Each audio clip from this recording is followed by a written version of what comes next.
अस्सलामुअलैकुम वरहमतुल्लाहि वबरकातुहू।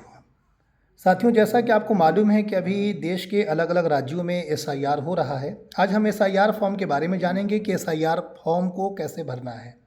तो जैसा कि आप ये मेरे सामने आप देख रहे हैं कि ये एक फ़ॉर्म है और इनका वर्तमान का ये फ़ॉर्म है और इनका 2003 में भी नाम है। तो सबसे पहले हम इनका फॉर्म भरेंगे। यहाँ पे इनका हम जन्म तिथि डालेंगे, जैसा कि आप तस्वीर देख रहे हैं, और इन्हीं का ये फॉर्म है। और हम इनका जन्म तिथि डालेंगे, इनका दिनांक वगैरह हम मेंशन करेंगे, जो सन होगा मेंशन करेंगे। इसके बाद इनका आधार नंबर, यानी जिनकी तस्वीर है, जिनका ये फॉर्म है, उन्हीं का आधार नंबर डालेंगे। और फिर इनके पिता का नाम आएगा, पहले मोबाइल नंबर हम मेंशन कर देंगे इन्हीं का, फिर यहाँ पे पिता का नाम आएगा। उनके बाद आप देखेंगे कि नीचे में यहाँ एपिक नंबर डालना है। ये एपिक नंबर आपको वर्तमान का डालना है, अभी का मौजूदा एपिक नंबर, यानी इनके जो पिता हैं, इनके पिता का वर्तमान की जो एपिक नंबर होगी उसको हम यहाँ मेंशन करेंगे। इसी तरीके से इनकी जो माता है, यानी इनकी माँ है, उनका हम यहाँ पे नाम मेंशन करेंगे और उनका हम फिर एपिक नंबर डालेंगे। फिर इनकी जो, चूँकि इनकी शादी हो गई है, तो हम इनकी बीवी का नाम डालेंगे। तो जैसा आप देख रहे होंगे कितनी इनकी जो पत्नी है उनका नाम है ये, और उनका ये एपिक नंबर है। अब चूँकि इनका 2003 में भी नाम है और 2025 में इनका ये फॉर्म मिला हुआ है, तो हमने ऊपर का कॉलम जो है फिल कर दिया है। अब हम 2003 में जो इनकी डिटेल है हम वैसा यहाँ पे मेंशन करेंगे। तो अभी आप देख रहे होंगे कि ये फॉर्म, यहाँ थोड़ा करीब कीजिएगा, जैसा कि आप देख रहे होंगे कि फॉर्म में यहाँ पे नुसाद सिद्दीकी लिखा हुआ है। तो वर्तमान में इनका नाम नुसाद सिद्दीकी है, लेकिन 2003 में क्या नाम है, यहाँ देखिएगा, यहाँ सिर्फ इनका नुसाद नाम है। यहाँ पे एक छूट गया है, मैं इसको दुरुस्त कर लेता हूँ। तो यहाँ पे इनका सिर्फ नुसाद नाम है, ये 2003 में ऐसा नाम है, और 25 में इनका नाम अभी ये है, और एपिक नंबर भी चेंज है, और 2003 में एपिक नंबर अलग था। तो सबसे पहले हम 2003 के कॉलम को फिल करेंगे इनका, ठीक है। तो इनका चूँकि अभी जो नाम है वो तो नुसाद सिद्दीकी है फॉर्म के अनुसार, लेकिन 3 में क्या नाम है, नुसाद नाम है। और फिर इनका ये एपिक नंबर हमने डाल दिया। फिर इनके यहाँ पे जो रिश्तेदार हैं कौन है, ये पिता हैं, फिर हमने उनके पिता का नाम लिख दिया। अब इनका रिश्ता इनसे क्या है, तो चूँकि ये इनके कौन हुए, ये लड़के हुए, नुसाद कौन हुए, उस्मान के लड़के हुए, तो हमने इनका नाम लिखा और फिर यहाँ पे हमने पिता मेंशन कर दिया, ठीक है। अब यहाँ पे इनका चूँकि ज़िला क्या था, सरगुजा ज़िला हमने मेंशन कर दिया। फिर हमने छत्तीसगढ़ मेंशन किया, इनके विधानसभा का जो नाम था हमने मेंशन किया, और विधानसभा का जो संख्या नंबर है, जो भी विधानसभा होता है उसका एक संख्या होता है, तो हमने यहाँ संख्या भी डाल दिया। अब चूँकि यहाँ पे भाग संख्या, तो जैसे भाग होता है, हर विधानसभा में अलग अलग क्षेत्र होता है जहाँ पे आप वोट डालते हैं, वो पोलिंग बूथ एरिया होता है, उसका भी नंबर होता है। तो आप यहाँ पे देखेंगे ये नंबर हमने डाल दिया, और यहाँ पे आप देखेंगे कि क्रम संख्या, यानी जो इनका 2003 में नाम है, जितने नंबर पे इनका नाम है उस संख्या को हम यहाँ पे लिखेंगे। जैसे 2003 की सूची आप देखिए, ये हमारे पास 2003 की सूची है। ये मान लीजिए कि इनका नाम यहाँ पे है, तो ये देखेंगे आप कि यहाँ पे ये क्रम संख्या है, ये 1 2 3 4 5 6 ये क्रम संख्या है। तो इस लाइन में से हमने क्या किया, ये नंबर को ले लिया, जैसा कि आप यहाँ पे देख रहे हैं। तो ये है, और ये 2003 की सूची है हमारे सामने। तो जैसे आप देखेंगे, चूँकि हम ये सूची दूसरे जगह का लिए हुए हैं, और ये इनका जो हम अभी डिटेल भर रहे हैं दूसरे जगह का भर रहे हैं, तो मैं अभी सूची के बारे में ज़्यादा जानकारी नहीं दूंगा। अभी मैं इस बारे में बताना चाहूँगा कि ये फॉर्म इनका भी भरा जा चुका है। ये यहाँ पे साइन करेंगे, ये नीचे आप देख रहे होंगे, ये एरिया में यहाँ पे ये साइन करेंगे। यहाँ पे आप बीएलओ को देखेंगे, जब आप देंगे बीएलओ को, वो जमा कर लेंगे, फिर बीएलओ आपको एक प्रति साइन करके दे देंगे, आप साइन करके ले लीजिए, ठीक है। तो ये हमारा पहला था, जो कि हम, जिनका 2003 में भी नाम है और 25 में भी नाम है, हमने इनका फॉर्म फिल कर दिया। अब हम आएंगे इनकी पत्नी की ओर। तो जैसा कि आप देख रहे हैं कि ये एक महिला हैं और इनका भी 2003 में नाम है, और इनका 2003 में भी नाम है और अभी वर्तमान में भी नाम है।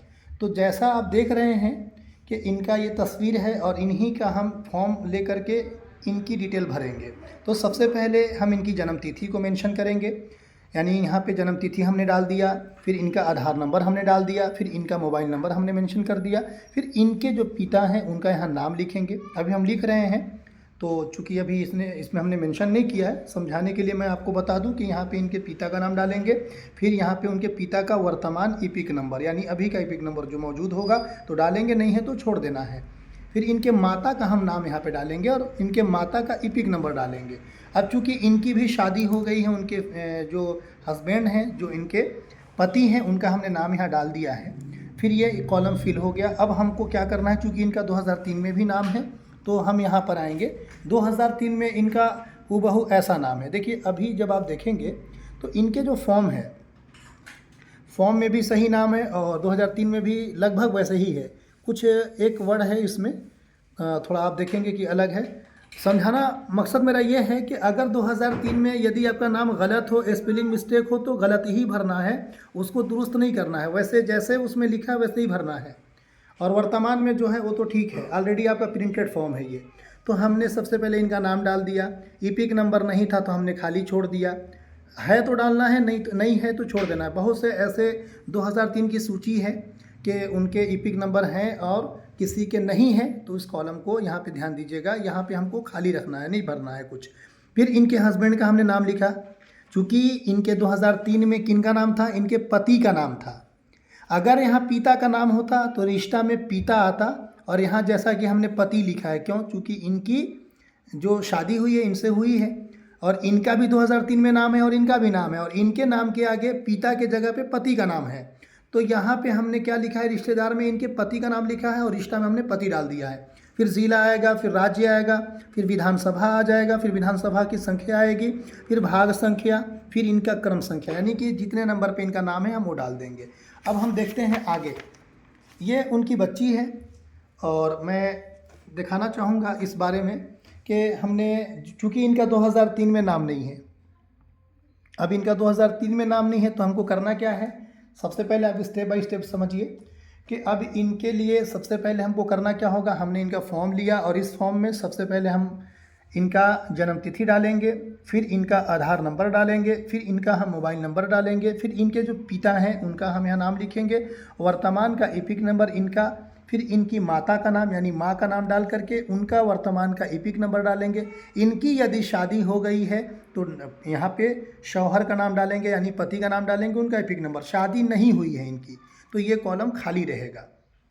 अब यहाँ पे ध्यान दीजिएगा, चूँकि इनका 2003 में नाम नहीं है तो हमने ये कॉलम हमने फिल नहीं किया है, इस कॉलम को हमने खाली छोड़ दिया है। तो हम क्या करेंगे, इनके पिता का रेफरेंस हम भरेंगे। तो इनके पिता का 2003 में नाम है तो हमने इनके पिता का नाम डाल दिया। चूँकि इनके पिता को इपिक नंबर भी मिला हुआ है तो हमने इपिक नंबर भी मेंशन कर दिया। अब इनके जो दादा हैं इनके और इनके वालिद, जिनका हम ये कॉलम फिल कर रहे हैं, तो इनका रिश्ता इनसे क्या है, मतलब ये लड़की हुई और ये इनके पिता हैं, तो इनका नाम हम लिखेंगे 2003 के अनुसार। फिर इनके पिता का नाम यहाँ आएगा और इनका रिश्ता इनसे क्या है, तो पिता है, तो हमने यहाँ पिता लिख दिया। ठीक है। अब यहाँ पे ज़िला लिख दिया, राज्य का नाम लिखा हमने, विधानसभा का हमने नाम लिख दिया, संख्या नंबर, और फिर इनके जो पिता यानी इनके पिता जो हैं उनका जो भाग संख्या होगा, जो क्रम संख्या होगा, हमने इनके पिता का यहाँ पे डिटेल डाल दिया। फिर यहाँ पे वो सिग्नेचर करेंगे और जमा कर देंगे। ये हो गया। अब यहाँ पे लड़के का भी देखिए लगभग डिटेल वही भरा जाएगा। इसमें एक कॉमन बात है, ध्यान देने वाली बात है कि जिनकी शादी हो गई, अब वो मायके चले गए या ससुराल चले गए, इस बात को ध्यान दीजिएगा कि यदि वो ससुराल में हो या मायके में हो, अगर उनकी शादी 2003 के बाद हुई है तो जाहिर सी बात है कि उनका किसी भी एंगल से 2003 की सूची में नाम नहीं होगा। इस बात को ध्यान दीजिए आप। यदि उनका 2003 की सूची में नाम नहीं है तो उस महिला का उनके पिता यानी उनके वालिद का रेफरेंस भरा जाएगा। वालिद का नाम नहीं है तो माता का रेफरेंस भरा जाएगा। माता का नाम नहीं है तो दादा का रेफरेंस। दादा का नाम नहीं है तो दादी का। दादा का दादी का नहीं है तो नाना या नानी का भरेंगे। अब मान लीजिए कि हम इनका कॉलम फिल कर रहे हैं, हालांकि हमने इनके पिता का ही रेफरेंस लिया है। आपको समझाने के लिए बताना चाहूँगा कि अगर हम इनके दादा का रेफरेंस लेंगे तो इनके दादा का नाम आएगा, और इनके जो वालिद यानी कि यहाँ अगर हम इनके दादा का लिख रहे हैं तो यहाँ इपिक नंबर है तो मेंशन कर देंगे, फिर इनके पिता का लिखेंगे। लेकिन इनका रिश्ता क्या है, तो चूँकि हम यहाँ दादा डालेंगे, कॉलम में रिश्ता में क्या डालेंगे, दादा डालेंगे। इनके लिए इनका रिश्ता हम दर्शा रहे हैं तो यहाँ दादा डालेंगे। हालांकि मैंने इनके पिता का ही डाला है, बस आपको समझाने के लिए बता रहा हूँ। तो इसको आप फॉलो करके जानकारी ले सकते हैं और इसी तरीके से आप फॉर्म को भर करके अपने बीएलओ को जमा कर सकते हैं।